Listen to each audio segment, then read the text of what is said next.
chapter. Glory to you, O Lord. Then Jesus said to the disciples, there was a rich man who had a manager, and charges were brought to him that this man was squandering his property. So he summoned him, and he said to him, what is this that I hear about you? Give me an accounting of your management, because you cannot be my manager any longer. Then the manager said to himself, what will I do, now that my master is taking the position away from me? I'm not strong enough to dig, and I'm ashamed to beg. I've decided what to do. When I am dismissed as manager, people may welcome me into their homes. So summoning his master's debtors, one by one, he asked the first, how much do you owe my master? And he answered, 100 jugs of olive oil. He said to him, take your bill, sit down quickly, make it 50. Then he asked another, how much do you owe? He replied, 100 containers of wheat. He said to him, take your bill and make it 80. And his master commended the dishonest manager because he had acted shrewdly. For the children of this age are more shrewd in dealing with their own generation than are the children of the light. And I tell you, make friends of yourselves by means of dishonest wealth, so that when it is gone, they may welcome you into eternal homes. Whoever is faithful in a little is faithful also in much. Whoever is dishonest in very little is dishonest also in much. If then you have not been faithful with dishonest wealth, who will entrust you to the true riches? And if you have not been faithful with what belongs to another, who will give you what is your own? No slave can serve two masters, for a slave will either hate one or the other and love the other, or be devoted to the one and despise the other. You cannot serve God and wealth. The Gospel of the Lord. Praise to you, Lord Christ.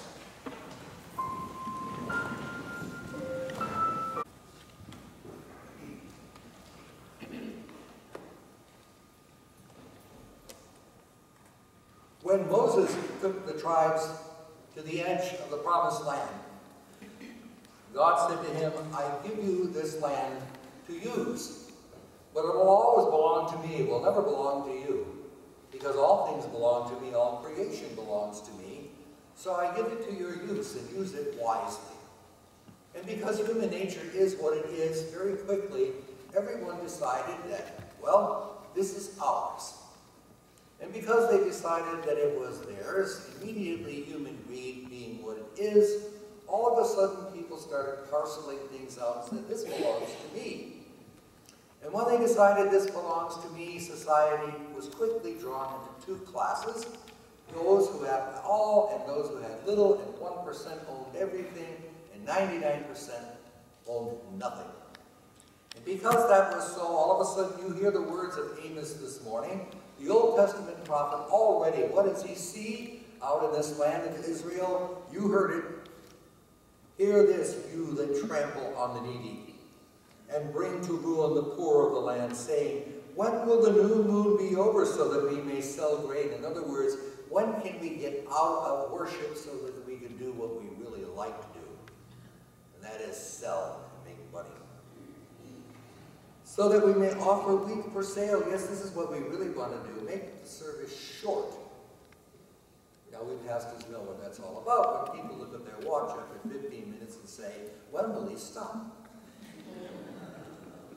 And it goes on to say, we will make the ephah small and the shekel great. In other words, the pennies that belong to the poor shall be devalued. And the shekel, which is ours of great value, will make it even more. We'll grind their faces into the dust. We will practice deceit with false balances. Yes, a finger on the scale on the meat market, making the price go up even further. And the needy, for we will sell them for a pair of sandals.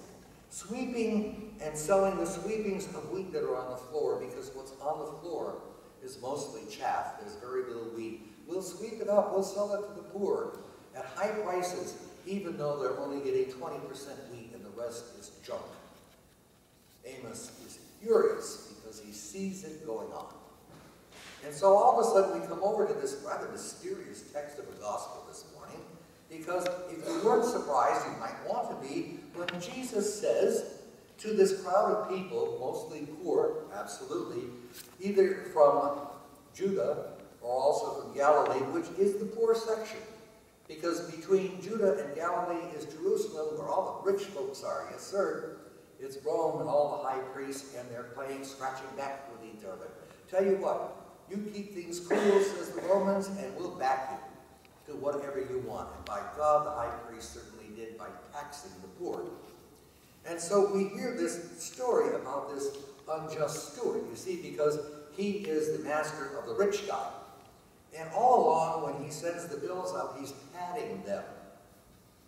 Not only are they charged the actual value of the soul, but the interest itself is pushed into the principal so you can't see that it's interest. And so as a result, this manager knows that. And when all of a sudden he's called before his owner, his majesty, so to speak, he says, "What have you been doing? You can no longer be my manager." And the manager says, "Don't you just love this? I'm beyond begging. That's not who I am. And by God, I'm not going to go out there and beg. Who do you think I am?" So he comes up with this brilliant idea. He goes to the people who are the debtors. He says first to the man who has the oil, "How much do you owe?" 100. "Make it 50. By the way, that's what it should have been. It should have been 50 all along. The one who owned the olive oil at 100, mark it down to 80 because that's what it should have been." He was only bringing to these people, you think he's wonderful, don't you, huh? He's not. He's just taking back the cream that he had taken off of the top. And so all of a sudden, what does he hear? He hears from his manager. He says, his master commended him, the dishonest steward, because he acted shrewdly. He commends him, because he doesn't hire him back either. And then all of a sudden you hear this very, very strange thing from Jesus' mouth. "I tell you, make friends for yourselves." How? "By means of dishonest wealth, so that when it is gone, they may welcome you into eternal homes." Jesus is encouraging people to be dishonest? No. What he's encouraging people is to be friendly toward those who made the dishonest wealth, to overwhelm them. You always have to remember that what goes on here in these crowds that follow Jesus, these people are hungry every single day. They're the lowlifes. They are the people. You remember when they went to hear Jesus, the crowd of 5,000 are almost fainting for hunger, and there's the feeding of that 5,000. There's something going on here that we don't understand. There is not one of us, I don't think, who really understands what it is to be in grinding, and I do mean grinding poverty. And so what we have in this dishonest generation, this wealth that is dishonest, is what you might call today payday loans. Or, as it was explained to me by Dana, I got my title back with Title Max. No, you did not, without paying outrageous interest. Is that correct, Dana? Absolutely. And it goes on today. All of these things that take advantage of people when they are their most vulnerable. And so as a result, we look at all of this and we look at this strange text and we think, I don't understand what's really going on here. And we don't. Because we really have never been so poor as to have nothing to eat and not having the money to even buy it. I have never had to beg for anything, and I don't think most of you have ever had to beg for anything else either. But what Jesus is saying is this. There was a time when God brought Israel into a new land and said, "This is my land, you may use it."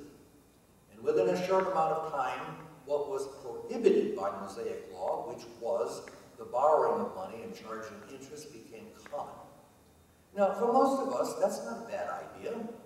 I don't know about you, but Leslie and I took on a lot of interest when we took out our first mortgage. We thought we were crazy doing it. But it was the only way we were going to buy a house. And that interest that we paid back offered other people the ability to buy a house with the interest we were paying. There was a little bit of back scratching going on among the communities. That's a far cry difference. When you put people into such debt that they can't possibly rise out. And this is what would happen. People would have a small plot of land. They would grow their crops, enough to feed their family, and all of a sudden what comes along? Rome. They want money. Herod the Great wants to be the big builder, and he needs money to make that happen. And slowly but surely what he does is he takes more and more of the people's crops until there's very little left for them. And then all of a sudden you see as Rome is playing footsie with the priests at the temple, he says to the temple, you need money? Get it from the people. You're not getting it from me. And so all of a sudden they have a temple tax. They have a Roman tax for Herod, and they also have a tax also for Rome itself, to the point where the taxes are so great that there's absolutely no hope of them ever getting out of debt. Ever. And they are reduced to the poorest of the poor, the beggars. Or as this man says, I don't want to dig. I don't want to go out and beg. How will I use the dishonesty of my master? And boy, he sure does. Now, what does that all mean to us? Say what we may, but all four Gospels are incredibly interested in what happens to poor people. And you'll recall that always in the works of what Jesus says. You recall the Good Samaritan, what happens when somebody's beaten up. And when the rest of the world, including the high priest and the elders of the temple, walk by. And then a Samaritan, the loathsome Samaritan, has pity. And he tells the story to a Pharisee, and then he says to the Pharisee, which one of all these three was the neighbor? And the Pharisee, well, I suppose the Samaritan. And yeah, he was. Now get out there and do the same thing.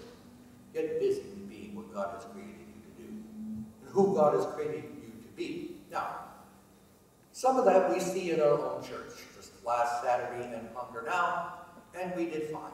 We thought we did 15,100. Actually, Marty, we did what?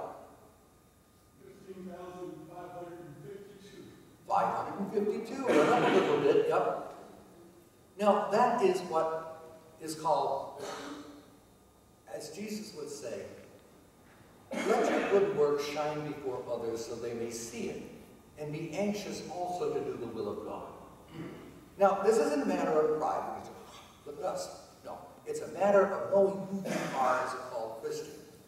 We are not called to sit here in these pews and simply say, great service. Choir was great this morning. Yeah. Got communion? Yes, sirree. I'm safe for a week. There is, as God says, a light in all of us that is supposed to shine before others. It is not our doing, it is God's grace that lives with us and calls us to be these type of people. Collectively, we're powerful. Yes, we are. And we prove that. We do it over and over in all of the outreach programs we do. But the real trick is when we are separated and it's just us out in the world. How do we let that light shine forth? And every one of you is going to be different from me as I am different from you in my own vocation. Where do you go? What's your daily work? Are you retired? Are you still working? How does that small light of your own, by the grace of God, shine out to the world? How do you use it? Because if we don't, then the robber barons are going to get it every time. Did you hear about Wells Fargo? $185 million fine for what they were doing. 5,300 people were fired.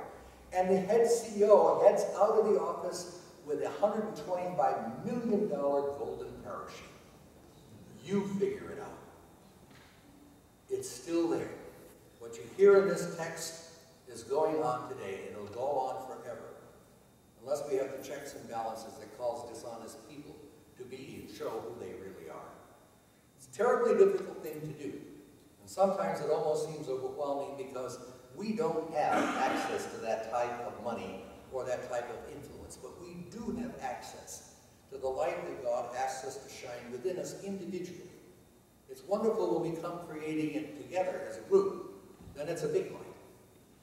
But out in the real world, we bump into people daily by daily, and it's up to us for that moment in time, when it presents itself, to let that light shine forth in a way that somehow allows that person, who we don't know what their life is really like, for a glimpse of what goodness is all about, of who we are as dedicated people walking in the footsteps of Jesus.